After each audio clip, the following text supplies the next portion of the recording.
Hello students, welcome to my channel. आज हम class 10 का एक्सरसाइज 2.2 क्वेश्चन नंबर 2 सॉल्व करते हैं। क्वेश्चन में ये कहा गया है कि find a quadratic polynomial each with the given numbers as the sum and the product of its zeros respectively.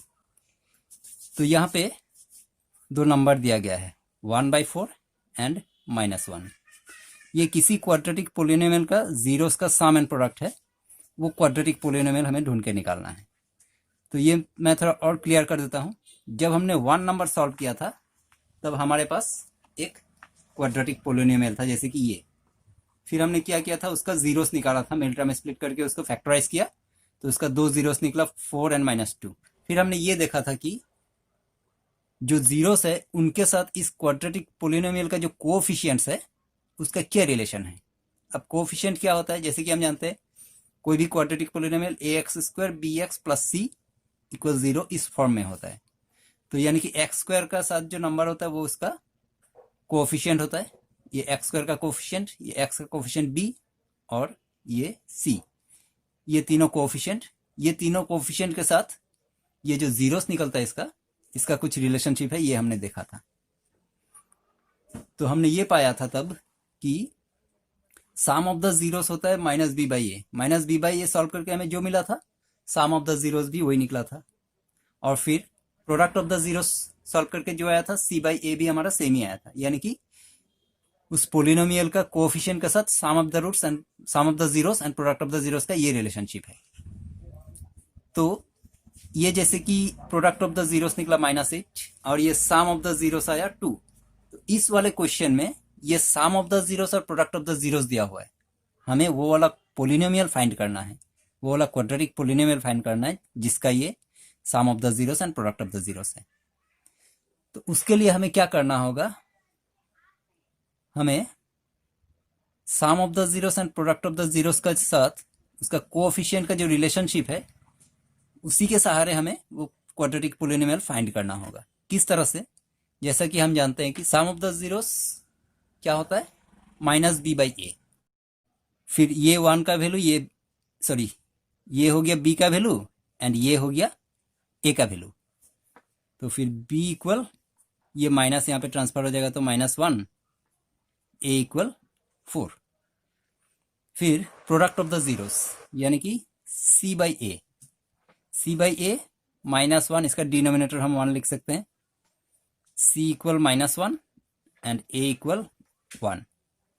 अब यहाँ पे एक प्रॉब्लम ये हो रहा है, a का वैल्यू यहाँ पे 4 बता रहा है, यहाँ पे 1। अब जब हम पोलिनोमियल को लिखेंगे ax² bx + c, तब हम एक ही a लिख सकते हैं, 2 a लिखने के लिए हमारा अलाउड नहीं है।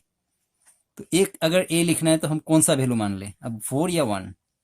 तो इस प्रॉब्लम को सॉल्व करने के लिए ये जरूरी है कि a का वैल्यू कॉमन हो, दोनों में सेम हो। अगर नहीं है तो फिर हम इसको इस तरह से सेम कर सकते हैं। कैसे, इस वाले में हम अगर 4 मल्टीप्लाई करते हैं तो a का वैल्यू 4 हो जाएगा। अगर मल्टीप्लाई करना है तो दोनों में करना होगा, क्योंकि c/a इस फॉर्म में है तो एक में मल्टीप्लाई करने से इसका वैल्यू डिस्टर्ब हो जाएगा, इसलिए दोनों में मल्टीप्लाई करना है। तब c का वैल्यू -4 आ जाएगा, a का वैल्यू 4, c का वैल्यू -4। अब दोनों में a का वैल्यू 4 आया। लेकिन ये करते समय एक बात ध्यान में रखना है कि इसमें मल्टीप्लाई ही करना है, या तो मल्टीप्लाई करना है या डिवाइड करना है। ऐसा नहीं कि हम इसमें 1 है तो 1 + 3 करके इसको 4 कर दे, ऐसा नहीं कर सकते। चाहे तो हम इसमें 4 डिवाइड करके इसको 1 कर सकते थे, पर मल्टीप्लाई करना ज़्यादा कंफर्टेबल रहता है, इसीलिए मल्टीप्लाई करना ठीक रहता है।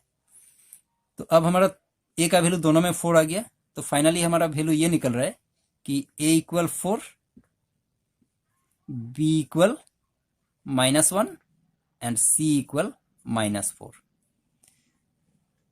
तो हम पोलिनोमियल को कैसे लिखते हैं, quadratic polynomial, ax² bx + c = 0।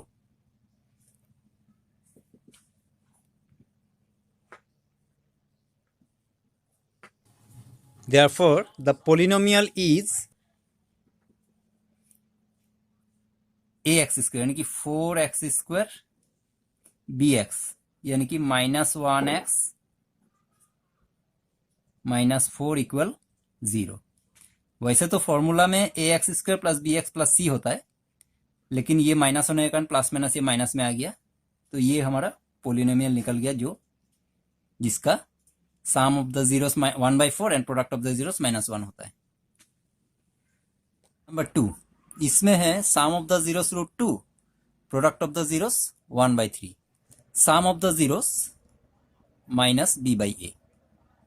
Some of the zeros क्या है? √2, तो इसका डिनोमिनेटर हम 1 लिख लेते हैं। तो फिर क्या आएगा? b इक्वल √2, ये माइनस यहाँ पे ट्रांसफर हो जाएगा, -√2 and a equal 1। Product of the zero c/a, c/a 1/3, इसका मतलब c equal 1, a equal 3।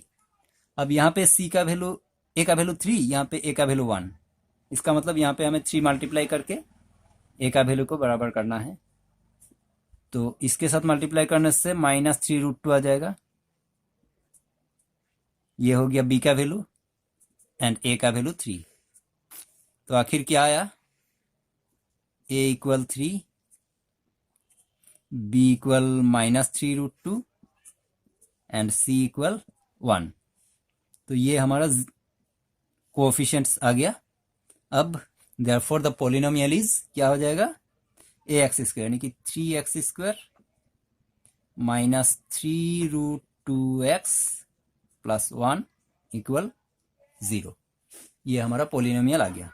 Number 3 में सम ऑफ द जीरोस 0, यानी कि -b/a इक्वल 0, इसका डिनोमिनेटर हम 1 लिखते हैं।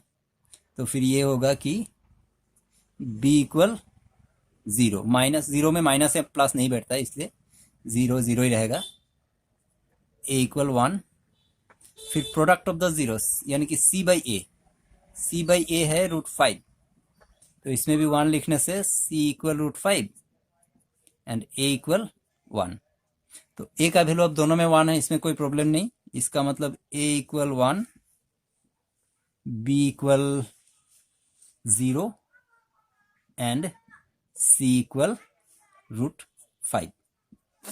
तो फिर हमारा क्वाड्रेटिक पोलिनोमियल क्या हो जाएगा? हमारा क्वाड्रेटिक पोलिनोमियल हो जाएगा ax² यानी कि 1x²। खैर 1 नहीं लिखने से भी कोई बात नहीं, x²। अगर किसी का वैल्यू b, c या a किसी का भी वैल्यू 0 हो तो उसको लिखने का जरूरत नहीं, 0 है तो 0x लिखने का कोई मतलब नहीं है। अब सीधे √5 प्लस √5, x² प्लस √5 इक्वल 0, ये हो गया हमारा क्वाड्रेटिक पोलिनोमियल। नंबर 4 में है सम ऑफ द जीरोस भी 1 and product of the zeros भी 1, इसका मतलब -b/a इक्वल 1। तो फिर डिनोमिनेटर हम 1 ले लेते हैं, b इक्वल माइनस इधर आ जाएगा तो -1 एंड a इक्वल 1। c/a ये भी 1/1, तो फिर c इक्वल 1, a इक्वल 1। अब a का वैल्यू दोनों में 1 है, तो फिर फाइनल वैल्यू क्या है? a equal 1, b equal -1, c equal 1। तो फिर पॉलिनोमियल हो जाएगा, 1 नहीं लिखने से कोई बात नहीं, x² - x + 1 इक्वल 0। नंबर 5, इसमें सम ऑफ द जीरोस -1/4 यानी कि -b/a इक्वल -1/4। तो फिर b इक्वल 1, क्योंकि दोनों माइनस कैंसिल हो जाएगा तो 1, a इक्वल 4। फिर c/a equal 1/4, c equal 1, a equal 4। यहाँ पे भी दोनों a का वैल्यू 4 है, तो फिर a equal 4, b equal 1 and c equal भी 1। तो फिर the polynomial is ax², 4x² + 1x यानी कि ओनली x + 1 इक्वल 0। नंबर 6 में सम ऑफ द जीरोस 4 यानी कि -b/a इक्वल 4, इसमें हम 1 लिखते हैं तो b इक्वल आ जाएगा -4 and a equal 1। Product of the zeros c/a equal 1/1, c equal 1, a equal भी 1। तो फिर a इक्वल 1 दोनों में है, तो फिर a equal 1, b equal -4, c equal 1। Therefore the polynomial is x² - 4x + 1 equal 0। तो यही था 2.2 का क्वेश्चन नंबर 2 का सॉल्यूशन। बहुत सिंपल सा था। आई होप आपने समझ लिया होगा अच्छी तरह से। फिर भी अगर कोई डाउट है तो आप कमेंट्स में जाके कमेंट कर सकते हैं, आपका डाउट क्लियर किया जाएगा। Thank you very much.